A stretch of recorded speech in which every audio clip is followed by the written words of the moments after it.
Hello అండి. Welcome to my channel Charitha's creative world. అందరికీ నమస్కారం అండి.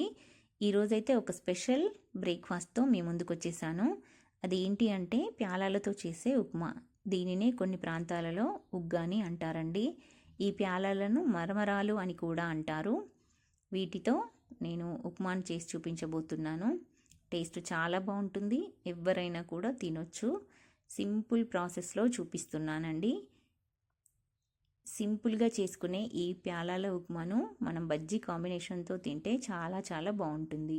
మరి ఈ ప్యాలాల ఉప్మాను ఎలా తయారు చేయాలో చూసేద్దాం. ఇక్కడ నేను ఒక బౌల్లో ప్యాలాలు తీసుకున్నానండి. అంటే ఒక 2 మెంబర్స్కి సరిపడా ప్యాలాలను తీసుకున్నాను. ఇప్పుడు వీటిని ఒక పెద్ద బౌల్లో సగానికి వాటర్ తీసుకొని, బౌల్ కానీ లేదంటే ఏదైనా ప్లాస్టిక్ టబ్బు లాంటిది కానీ కొంచెం పెద్దగా ఉండేదాన్ని తీసుకొని అందులో సగం వరకు వాటర్ని తీసుకొని మనం తీసుకున్నటువంటి ప్యాలాలను ఆ వాటర్లో వేసి చేత్తో కలుపుతూ ప్యాలాలని నానబెట్టాలి. ఒక 2 to 3 minutes వరకు. నేను తీసుకున్న ఈ ప్యాలాలు వాటర్ని తొందరగా పీల్చేస్తాయండి. ఇలా కలుపుతూ ప్యాలాలు వాటర్ని అబ్జర్వ్ చేసుకునే వరకు ఉంచి, తర్వాత ఇలా చేతితో తీసుకొని 2 చేతులతో నొక్కి అందులో ఉన్న వాటర్ని తొలగించాలి. ఇలా వాటర్ని బాగా పిండేయాలండి. వాటర్ ఉండకూడదు. అందులో వాటర్ ఉంటే టేస్ట్ బాగుండదు.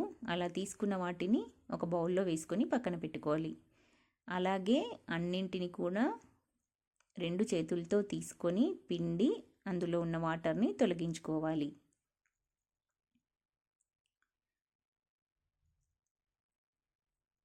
టేస్ట్ చాలా బాగుంటుందండి. మార్నింగ్ బ్రేక్ఫాస్ట్కైనా బాగుంటుంది. ఈవినింగ్ స్నాక్స్ తినాలనుకునే టైంలో కూడా వీటిని చేసుకొని తినొచ్చు.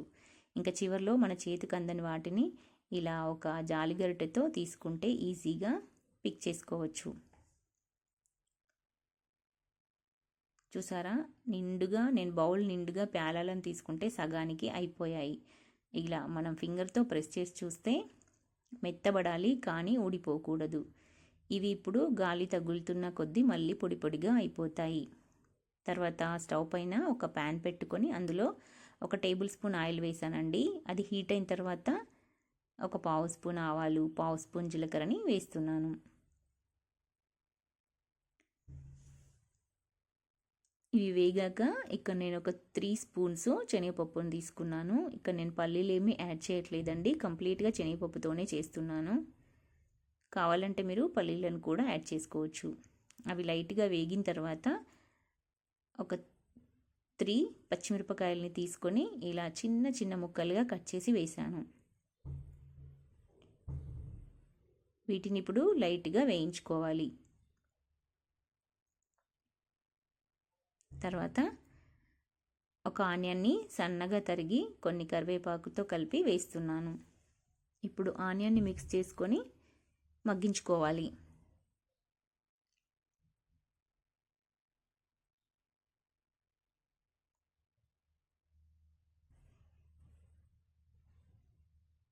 తర్వాత ఒక టమాటాను చిన్న చిన్న ముక్కలుగా కట్ చేసి వేస్తున్నాను. ఇప్పుడు మిశ్రమాన్ని ఒకసారి కలుపుకొని క్యాప్ పెట్టి టమాటాను మగ్గించుకోవాలి. ఒబిసిటీ ఉన్న వాళ్ళకి, బరువు తగ్గాలనుకునే వాళ్ళకి ఈ రెసిపీ చాలా యూస్ఫుల్ అండి. ఇలా టమాటా మగ్గిపోయిన తర్వాత ఇప్పుడు అందులో సరిపడా సాల్ట్ని వేసుకోవాలి. ఇక్కడ నేను ఒక 1/2 స్పూన్ సాల్ట్ని వేసాను. ఈ ప్యాలాలకి సాల్ట్ ఉండదండి. 1/2 స్పూన్ పసుపును వేసాను. ఇప్పుడు మిశ్రమాన్ని బాగా కలుపుకోవాలి. తర్వాత మనం పిండి పక్కన పెట్టుకున్నటువంటి ప్యాలాలను ఇప్పుడు ఇందులో యాడ్ చేసుకోవాలి. ఈ ఉగ్గాని, ఈ ప్యాలాల ఉప్మా మనం సింపుల్గా చేసుకున్నప్పుడు మిర్చి కాంబినేషన్తో చేసుకోవాలి అండి. టేస్ట్ చాలా చాలా బాగుంటుంది. చూసారా, ఇక్కడ మనకు చాలా పొడి పొడిగా అయిపోయాయి.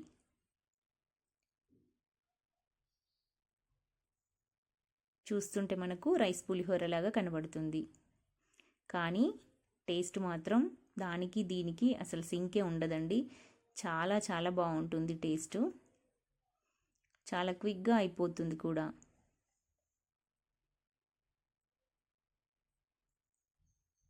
ఇప్పుడు ఈ ప్యాలాలకి పసుపు, ఆయిల్, కారం అన్నీ ఈవెన్గా స్ప్రెడ్ అయ్యేలాగా మిక్స్ చేసుకోవాలి.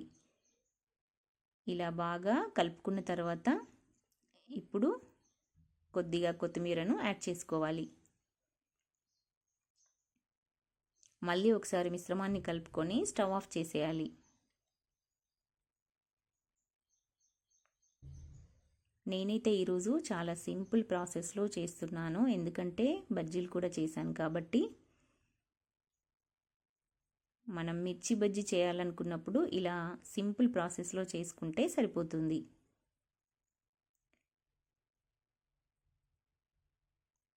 ఇప్పుడు ఈ ఉగ్గానికి మెయిన్ ఇంగ్రీడియంట్ ఏంటి అంటే పుట్నాల పౌడర్. ఈ పౌడర్ని తప్పకుండా వేసుకోవాలండి. అప్పుడే దాని టేస్ట్ అనేది మనకు కంప్లీట్గా తెలుస్తుంది. అస్సలు ఈ పౌడర్ని స్కిప్ చేయొద్దండి. ఈ ప్యాలాల ఉప్మాకి స్పెషల్ టేస్ట్ రావాలి అంటే ఖచ్చితంగా పుట్నాల పౌడర్ని యాడ్ చేసుకోవాలి. స్టవ్ ఆఫ్ చేసిన తర్వాతనే పుట్నాల పౌడర్ని యాడ్ చేసి ఒక 1 మినిట్ అలా వదిలేయాలి. అప్పుడు అందులో ఉన్న వేడికి పుట్నాల పొడి మగ్గిపోతుంది. అంతేనండి, టేస్టీ అండ్ ఈజీ ప్యాలాల ఉప్మా రెడీ. ఈ వీడియో కనుక మీకు నచ్చినట్టయితే లైక్ చేయండి, షేర్ చేయండి, నా ఛానల్ని సబ్స్క్రైబ్ చేసుకోండి. Thank you for watching.